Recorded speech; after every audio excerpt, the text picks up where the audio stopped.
welcome in to another edition of In the Game. I am Mason Pratt. I'm Robert Guerrero. In this episode, Mason will go out and talk to Lucy Charik of the volleyball team, and Nona Edwards caught up with Coach Sumlin for the first ever segment of Chalk Talk.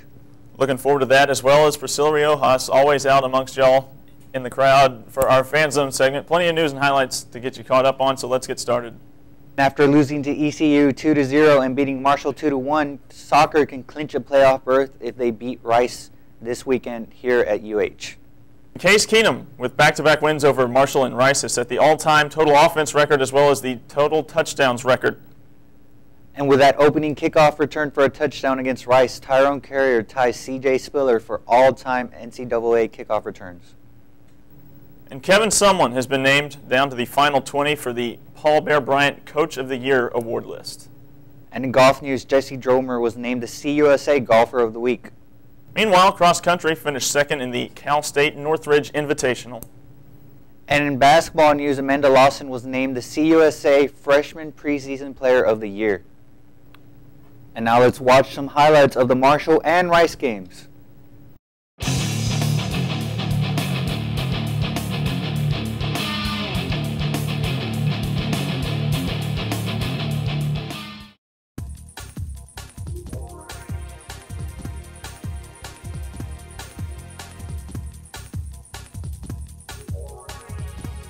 21st ranked Cougars, 7-0 overall, 3-0 in Conference USA, have matched their best start since the 1990 squad won its first 8 games after beating Marshall 63-28 in the homecoming game at Robertson Stadium.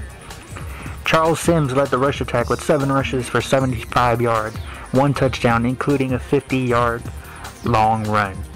Patrick Edwards, Tyrone Carrier, and even Mike Hayes helped out Case Keenum in his special night, combining for 17 receptions, over 300 yards, 4 touchdowns, and Case Keenum, in the story of the night, became the Football Bowl Subdivision career leader in total offense on Saturday, throwing for 376 yards and tying his career high with 6 touchdown passes.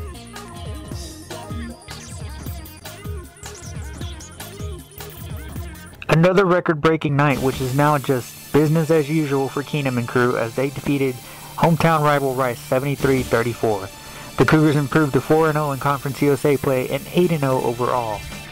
It was a shaky start for Keenum as he threw an interception and had a fumble returned for a touchdown in the first quarter in heavy rain as Rice built a 17-7 lead. But then the Cougars got going and outscored Rice 45-3 to take a 52-20 lead by the early third quarter. Keenum became the all-time FBS touchdown leader after throwing 9 touchdowns in the night.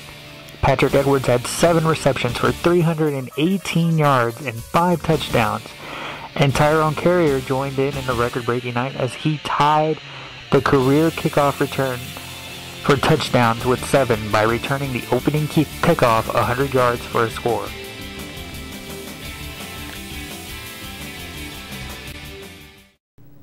Let's take a quick break right now, and then when we come back, Robert and I will recap 2 big wins for the football team over Marshall during homecoming, as well as the Bayou Bucket against Rice.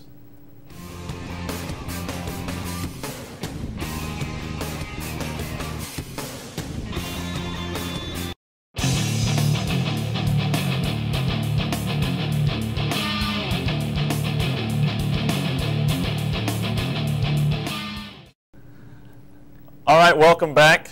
Now, coming off 2 big wins for the football team. Homecoming, always big. You want to win those games, but the Bayou Bucket as well. Yeah, coming off those 2 wins, coming off a ranked week, the BCS, the computers seem to love U of H. They have us at 17. It'll be interesting to see where we'll come up during the next rankings.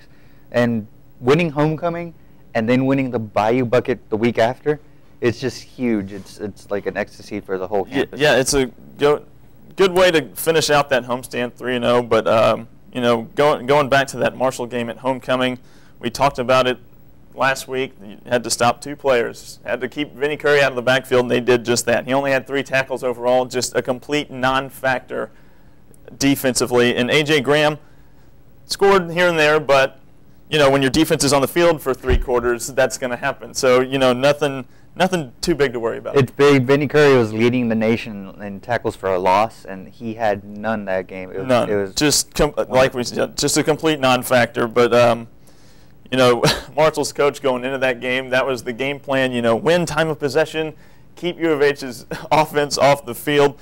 And they did, 42 minutes time of possession, but U of H scores 63 points in only 17 minutes of having the ball. To be fair, U of H offense kept U of H's offense off the field because they just ran it. It seemed like every drive was under 2 minutes, and it was just quick offense. Yeah, just another day at the offense, another day at the office for the offense.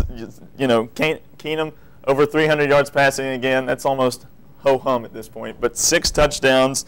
Edwards had a TD. And defensively getting things done. Matthews had the pick and the touchdown. Even the big man, Kelvin King, with the deflection and the run back, so 1 block away. He was so close. It was a little trip up here and there, and he was 5 yards away from the touchdown. That would have been great to see him running in. But, man, just a complete domination of Marshall. You know, 4 players, over 100 total yards. But moving to that Rice game, if you thought the Marshall game was a beatdown, this was an absolute just obliteration of Rice. It's wonderful to beat Rice every time just because they're crosstown rivals. Get the bucket back down where here. It belongs. Yeah, where it belongs. It was fun to see the team just run to Rice's bench after the game and look for the bucket. We're taking this back. But I don't know what the defensive game plan was for Rice, but it's like they made no adjustments. Whatever they were going in to stack the box and play man on the back end, completely backfired. Keenum and Edwards were picking on freshman corner all day. Say you had Carrier or Edwards lined up on a safety sometimes, which is a complete mismatch. And they stuck with that during the entire course of the game. What were they thinking? I don't know. Rice is lucky that the score was as nice as it was, so to speak. That's tough to say in a 73-point outing.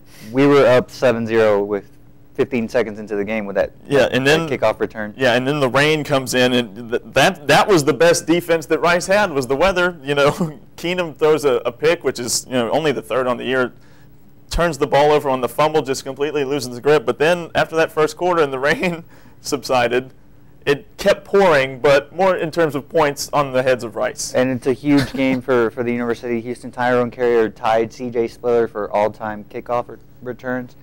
Case Keenum broke the touchdown record. Yeah, set the touchdown mark. He had 9 touchdowns. Yeah, that's video game numbers. Edwards tied a school record with 5 touchdown catches. Talk about efficiency. 7 catches, 318 yards, 5 touchdowns. Not bad. That's a pretty good day for a receiver. And speaking of Carey, it was just a game where they had to keep rewriting the record books. He set the career mark for U of H in terms of receptions. He's caught a ball in 47, 48 games, the longest active streak in college football. It was just and then to give Rice some credit, the longest run in Conference USA history when they busted that 97-yarder. So the statisticians were keeping busy. Yeah, it was a good day for record book and college football historians and junkies to change the records every play, it seemed.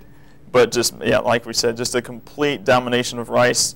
Now looking ahead, you got 2 road games against 2 teams with a combined 2 wins, I believe, with UAB and Tulane. But, you know, with this league, you can never be sure. If you let down, we talked about it, like you cannot. It's a parity league. You can't take a day off because someone's going to sneak up and bite you. Especially for U of H, our hopes aren't to win CUSA, obviously. Our hopes are to break into the BCS and show the nation what we're made of, show the Big East that they're making the right choice and give us an invite, and show other conferences, hey, you know, we're still kind of available. Yeah, it's almost a no-win situation in terms of being a non-automatic qualifying team because, you know, you're just scrutinized no matter the outcome. If you beat La Tech by 1 point, you're like, oh, you only beat them by 1 point. But if you put up 73 on Rice, you're just like, well, no, now you're running up the score. It's just part of being CUSA. Well, let's go over to Priscilla and Fan Zone.